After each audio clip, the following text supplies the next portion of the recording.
পহেলা বৈশাখ বাঙালির অসাম্প্রদায়িক চেতনা, সংস্কৃতি ও ঐতিহ্যের উজ্জ্বল প্রতীক। মুঘল সম্রাট আকবরের আমলে খাজনা আদায়ের সুবিধার্থে প্রবর্তিত বাংলা সনের পথ ধরে আজকের এই নববর্ষ উদযাপনের সূচনা।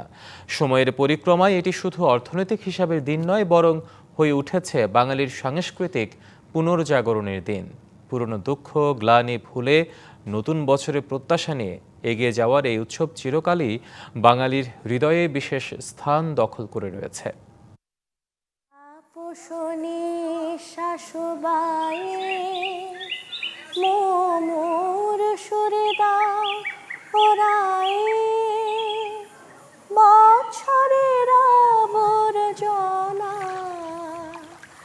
দূর হয়ে যাক যাক যাক, এসো এসো। পঞ্জিকা মতে আমরা ঋগ্বেদেও কিন্তু এই যে পঞ্জিকার ইতিহাস পাই, অর্থাৎ পঞ্জিকার ইতিহাস মানেই চন্দ্র সূর্য গণনা, আপনার প্রাকৃতিক দুর্যোগ ইত্যাদি শুভাশুভ নানান বিষয়ে যুক্ত ছিল। তার মানে ধরে নেওয়া যায় যে সেখান থেকে একটা শুরু হয়। কিন্তু সম্রাট আকবর যেটা করলেন যে একটা মোটামুটি প্রাতিষ্ঠানিক রূপ দিলেন। বাংলাদেশ বা পুরো ভারতবর্ষ তা নৃতাত্ত্বিক জাদুঘর বলা হয়। সেক্ষেত্রে এখানে বিভিন্ন জাতিসত্তার মানুষ বসবাস করে। ঠিক বাংলাদেশেও শুধু বাঙালি নয়, আমরা যারা এখানে আছি, আমরা আদিবাসী বলেন, এরকম অনেকগুলো জাতিসত্তা আছে, তারাও এই নববর্ষকে নিজেদের মতো করে উদযাপন করে।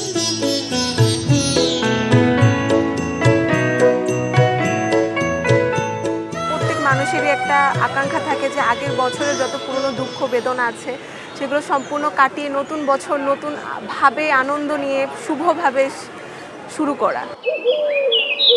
৮০ দশকের শেষ দিকে ৮৯ সালের দিকে ঢাকায় এই পহেলা বৈশাখ উদযাপিত হয় নববর্ষে।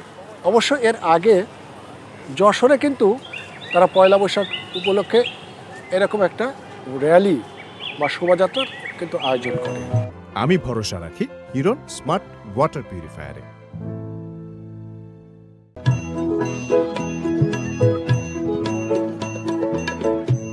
ঝড় হয়, ঝড়ের আগে যে বাতাসটা, সেটাই বেশ ভালো লাগে।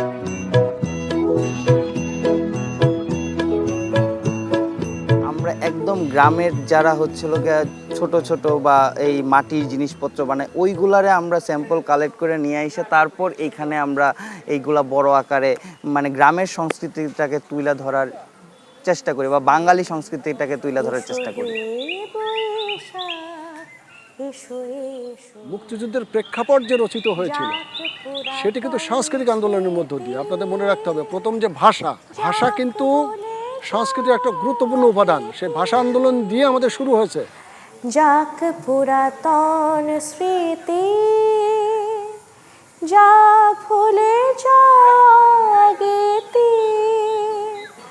যা অশ্রু বাষ্প সুদূরে মিলাক যাক যাক। এই গানে সুরে যেন মুছে যায় বছরের সব গ্লানি জরা, হাতছানি দেয় নতুন আশার আলো।